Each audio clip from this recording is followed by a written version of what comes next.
এ পর্যন্ত আপনারা অনেক শর্টস আপলোড করে ডিলিট করে ফেলেছেন, কারণ আপনাদের মনে হচ্ছে যে আপনার ভিডিও অনুযায়ী ভিউজ আসছে না এবং আপনি ভাবছেন যে আপনার ভিডিওতে কমতি আসে। কিন্তু বিষয়টা এমন না।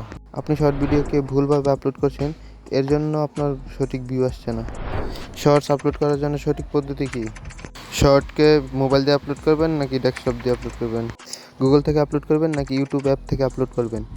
টাইটেলে কী লিখবেন এবং ডিসক্রিপশনে কোনো কিছু লিখতে হবে কি না, ইত্যাদি ইত্যাদি। তাই আজকের ভিডিওতে আপনাদের সবগুলো প্রশ্নের উত্তর দেওয়ার চেষ্টা করব, তাই ভিডিওটি মনোযোগ দিয়ে দেখবেন। আপনার শর্টসের এসইও ভালো করে বুঝতে পারবেন এবং আপনিও আমার মতো 3 নম্বর শর্টসেই ভাইরাল হয়ে যাবেন। তো আর অপেক্ষা না করে ভিডিও শুরু করছি। তো সর্বপ্রথম প্রশ্ন হচ্ছে, শর্ট ভিডিওকে কোথায় থেকে আপলোড করবেন? নর্মালি আমরা 3 জায়গা থেকে আপলোড করতে পারি: ইউটিউব অ্যাপ, ক্রোমা ব্রাউজার এবং ইউটিউব স্টুডিও। হয়তো অনেকে এই বিষয়গুলো জানে না, তবে এই অ্যাপগুলো ব্যবহারে উপকারিতাও আছে এবং ক্ষতিও আছে। কারণ আপলোড করার পদ্ধতিতেই বোঝা যায় আপনার শর্টস ভাইরাল হবে কি না। কিভাবে?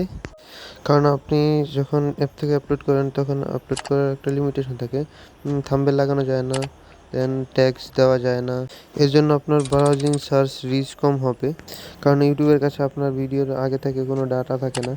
আর আপনার ভিডিওতে যদি কাস্টম থাম্বনেল না থাকে তাহলে কেউ এমনিতে ক্লিক করতে চায় না আপনার ভিডিওতে।